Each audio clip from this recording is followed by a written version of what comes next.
Good morning, everybody. Good morning. Thanks for coming out today. Appreciate it. My name is Bryan Fredrick, and from Morrison, Illinois, originally. And I've been fortunate in my life to have worked with a number of elite athletes at the high school level, college level, and then at the world level, Olympic level. And I'm a certified strength and conditioning specialist. But I'm also a clinical exercise physiologist. And what I did is I made a transition. After I worked with these elite athletes, I made a transition, went and got my master's in physiology, and spent about 8 years up in the Chicago area working with people in cardiopulmonary rehabilitation. And these are people who are suffering from, congestive heart failure, heart disease, stroke, diabetes, type 2 diabetes.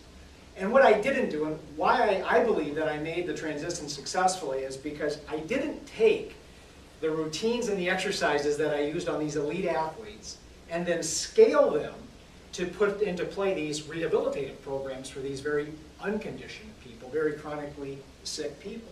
What I relied on instead were some simple, basic principles of how the body works and adapts to the stress stimulus of exercise. So I got rid of the conventional wisdom. And so the reason why I concentrated on the principles was this.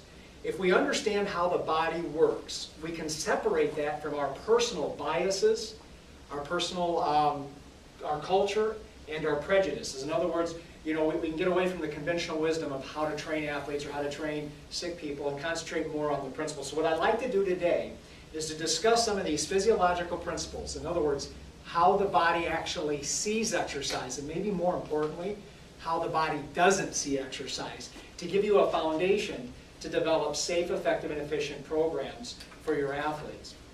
Now, why do I believe that principles are so important? Because if we understand how the body sees exercise and how it doesn't see exercise, we accomplish two things. One is that, and the most important thing in my opinion, one is that our programs will be designed safer for our athletes. And the second thing is, if we're working with the body and how the body works, we're guaranteed to get the results that we desire. Now, my time working with elite athletes was spent, I learned from a gentleman by the name of Kim Woods. He was the strength and conditioning coach for the Cincinnati Bengals from 1975 to 2003. Very rough man. He was at the beginning of the strength and conditioning program in the professional ranks. But he said something to me, and maybe the most important thing he ever said to me, and I still remember him saying it to this day. He said, "Bryan, if you ever injure an athlete while training them, you ought to be brought up in criminal charges." What he was saying is that maximizing an athlete's athletic ability should never come before their safety. That was his number one concern. And that's mine. And so when I formulated my vision, so when I went off and then started conditioning athletes, this is how I formulated my vision. So when I worked with athletes, this is what I was concerned with. I said, the strength and conditioning professional's mission, so our mission is to design individualized programs. Look at the individual. Don't group them like a bunch of cattle. Look at them as an individual. And design individualized, principle-based, forget the muscle and fitness, the Shape magazine routines. Principle-based, how does our body work? Principle-based strength and conditioning routines that are of sufficient intensity to elicit a positive.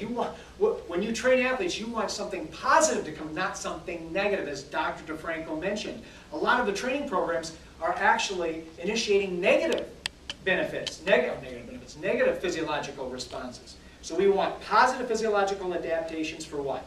In order to decrease an athlete's chance of injury on the field. That's my primary concern. Not to maximize their athletic ability, but to condition them so their chances of injury are fewer.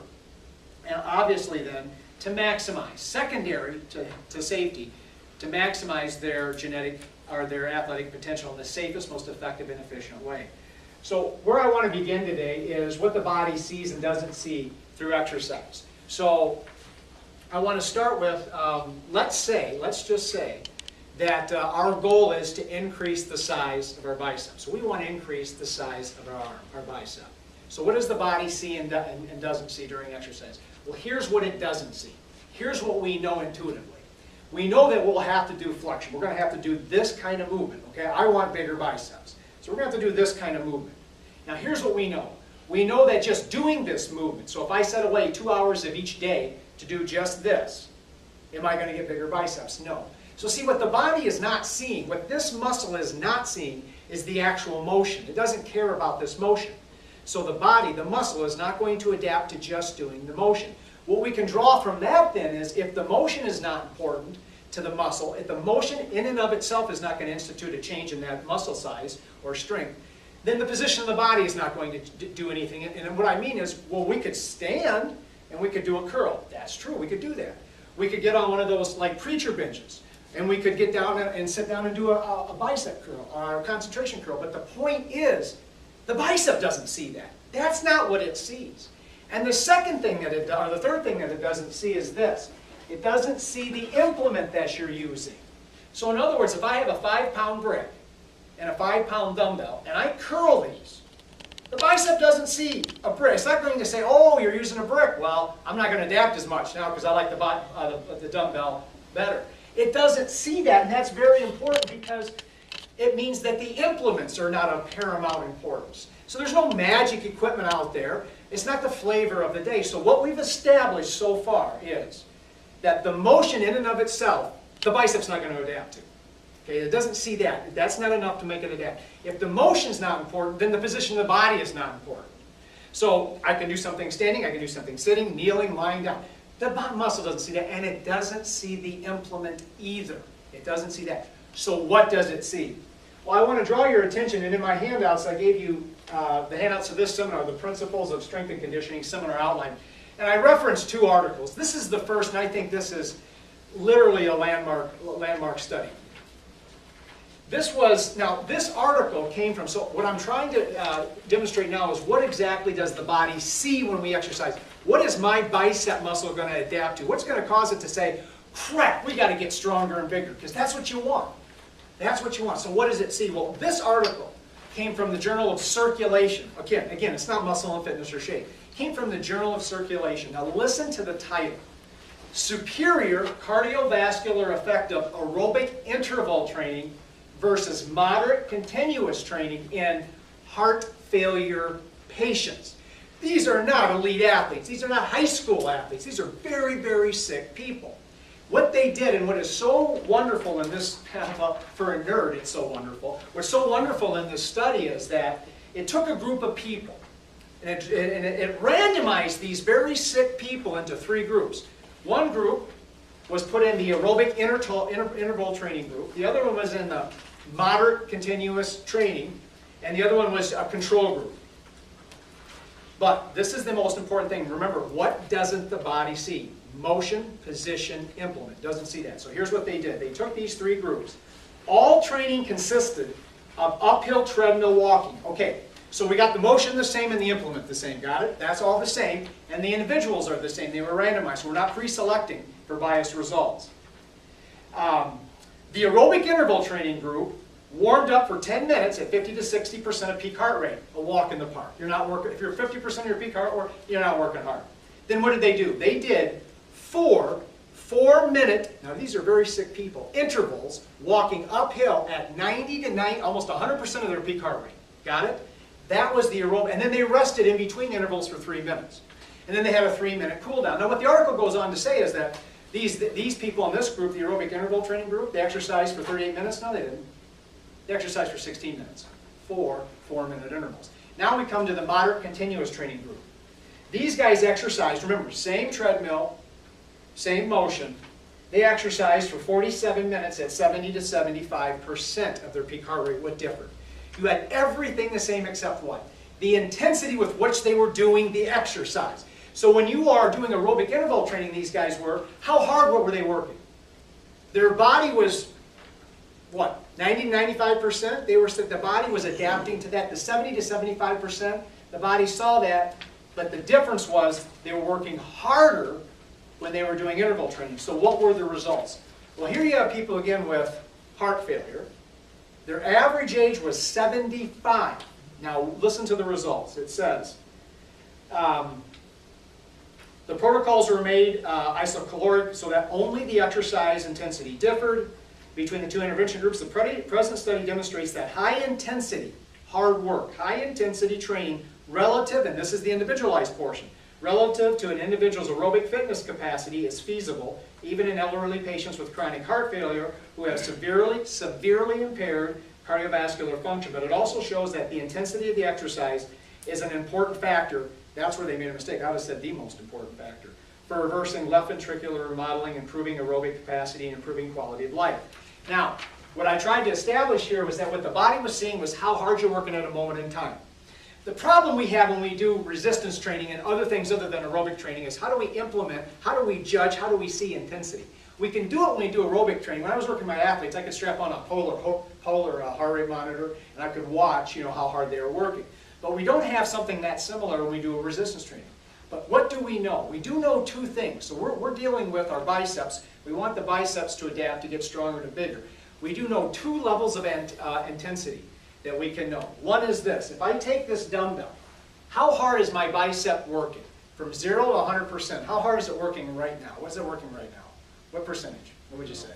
0. Yeah, 0, right. Now I start to curl the dumbbell. And let's say it's a lot heavier than 5 pounds. And I get up to like rep number 8, and I just get it. Just get it. Here comes rep number 9. I'm curling and it stops, and I'm doing the best I can without jerking, without throwing things around. I'm stopped. I can't move it. At this moment in time, how hard is this bicep working? That's all you know. 0. Guaranteed, if you worked at 100% at that moment in time, your body adapt. That's what it was created to do. Why would it adapt? Because it experienced something that it never experienced before. That's what the initiating mechanism was. So what I want to say is this.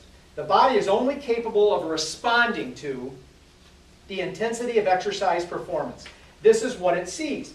And the body can only see, we can only know for certain 2 levels of percent of how hard we're working. 2 levels of intensity, 0% and 100%. So if you want to guarantee, remember, we can do a heart rate monitor and those people with heart failure are 90-95%. We can't do that with a resistance training. But what we can know is we can get a person safely to 100% by going to what's called momentary muscular failure or fatigue. If we get to that point where we cannot simply do any more, we cross the threshold and the body will adapt to that. Now, that brings up then, remember, I'm all about safety. There are 2 ways for you coaches out there and stuff, parents. There are definitely 2 ways to get to that 100%. When I was a young neophyte, this was back a long time ago, I didn't know what to do. There was no, we had in Morrison, we had a universal gym and no one knew what the hell to do with it. But so what I did is I bought this book called Inside Powerlifting from Terry Todd. It was a great book, but he was a powerlifter. So what did Bryan do? Well, I followed their routines. Well, the problem with powerlifting routines is this. You'll do a pyramid. So I would go out and put a little bit of weight on the bar and do 10 reps of squats. Then I put more weight on, do 8. Remember this? Makes sense? 6, 4. Well, then I'd load it up. And then I'd squat down and I'd come up and I go, gee, I just barely make it. Well, that's about 100%. And that's no problem. And that definitely crosses the threshold. My body's going to adapt to it. But see, I could have done it the same way on a leg press machine. You guys are blessed today. I've seen Newman's strength and facility. They're fantastic. You can also get on a leg press machine and you can do, say, 15 reps and the 16th rep is like this. There's no weight on your back. You don't have to worry about form. And then if you fail, you've crossed the threshold. So I will never sit here and denigrate powerlifting or going for one repetition, maximum repetition. But what I want to say is you'll get just as good, if not better. You can do 12 reps and fail. So it's not either or. It's not an either or. You can do either or, that's true. But one is not superior to the other one. And then if your overriding goal is the safety of a group of athletes, not an individual, because there may be some very good individuals that can do that and get away with it, but a group of individuals, maximize their safety.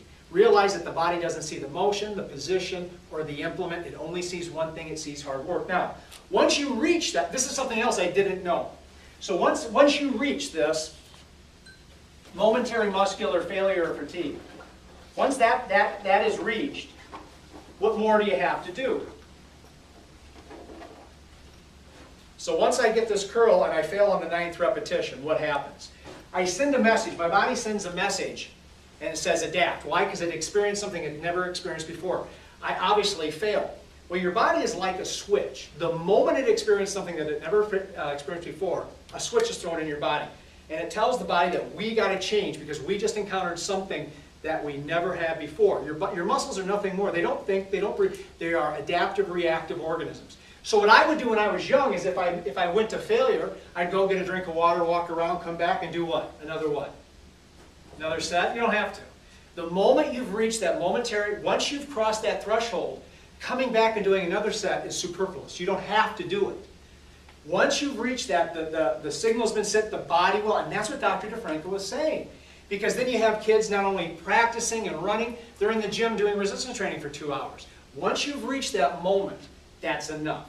So, number 3 states, once a resistance exercise has been performed to the point, and this is the key though, performed to the point of momentary muscular failure or fatigue, the body is forced by its very definition, how it was created, not how you want to see it. Remember, I'm teaching principles to separate the principles from our conventional wisdom, our culture, our biases, and our prejudice. So once we reach that point, the body will adapt to it. Doing additional exercises for this muscle or muscle group after the point of momentary muscular failure has been attained does not result in greater adaptations. You can do more if that's what you want, but it's not necessary.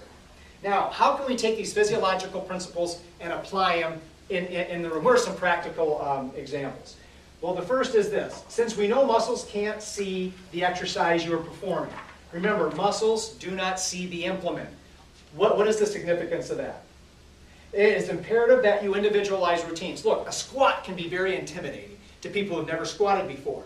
So if someone doesn't feel good about doing a squat, show them the leg extension, show them the leg curl, show them the leg press machine, show them other things that they may feel more comfortable. Individualize the routine. The squat, the legs do not see the fact that you are squatting. They can't see the fact that you are squatting. So there's no core group of magical exercises. Instruct your athletes that the load, now this is important, that the load or weight on a bar is not singularly important for achieving results. Maximum weight repetitions are not necessary for maximum results. Again, the intimidation factor. Everybody can do strength and conditioning.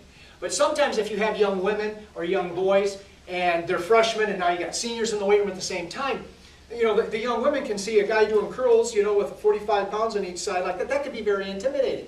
The weight is not giving the results. The fact that you're going to failure is. So you can do the same thing with 10, 15, 20-pound dumbbells in a very safe way if you go to failure. That would be more inviting to them than saying, oh, you got to stand there and do this next to this brute, So the body doesn't see the exercise, maximum weights, but that's not to say that the guy that's a genetic gift, he can't bench press. I'm not saying that at all. I'm saying it doesn't have to be for everybody.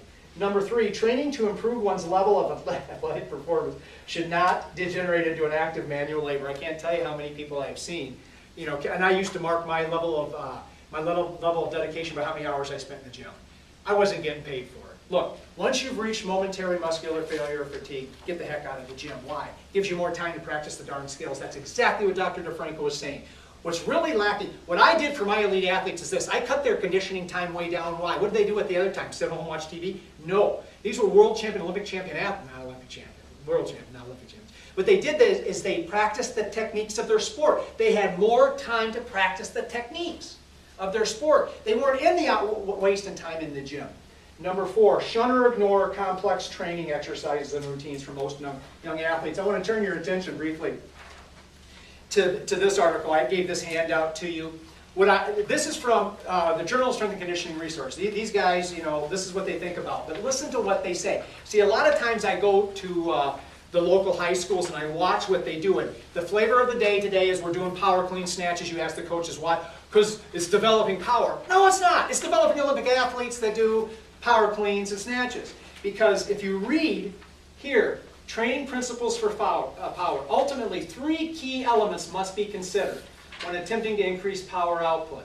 First, it is essential that overall muscular strength is maximized. Guys, power is force times distance divided by time. It has nothing to do with it, and that's a physics equation. It has nothing to do with the clean and jerk. What we should be doing with young athletes is safely developing their maximum strength. Then the graph up at the top is from a very good book, sort of centered around core exercises. I disagree, but a good book. Practical Programming for Strength. But what it's saying is that if you look at the top, it has genetic potential of a human being. Most of us, when we're very young in high school and junior high, anything we do, we're going to increase in strength because it's a first-time thing with our bodies. So stay away from the dark. You can see that most elite athletes don't need complex training exercises or routines until they're into college, if not out of college. So keep it simple and safe for your athletes. And then finally, basic routines. And I can't say, this is what I tell when the parents say, Brian, I want you to train my kids, how much is it going to cost, how many times they got to come 6, 7 days a week. I go, all I need is twice a week for 52 weeks. Do you understand that it's the consistency of a positive applied force or stress over years is what gets the results? It's not some magic program that you do for 6 months, injure the kid, now you got to take 3 or 4 months off, comes back. That's not. It's twice a week for 52 weeks. Think about all that extra time that you could be doing learning sports, cross-training, resting, trying other things. At least when they're young. The young athletes are not little professional athletes. They're not at all. Now finally, the best acronym I can give you is what I call see the results. You want your athletes to see your results. What does S stand for? S stands for the most important thing. Safe. Always choose exercises that the athlete is comfortable using and can perform safely. Remember, please, that there are no sacred core groups of exercises which will deliver magical results for everyone. E, effective. Perform all exercises to the point of momentary muscular failure. Why? Because you're guaranteed to succeed if you do that. Your body will adapt to that. And efficient. Well, if you go to that, guess what? 1 set's enough. Now, I want to my last thing, and I'll take questions. I'm going to be back there. I'll take all individual questions. But the last thing I want to give you is this. The last athlete I trained was a local athlete, Division III football player. Not elite.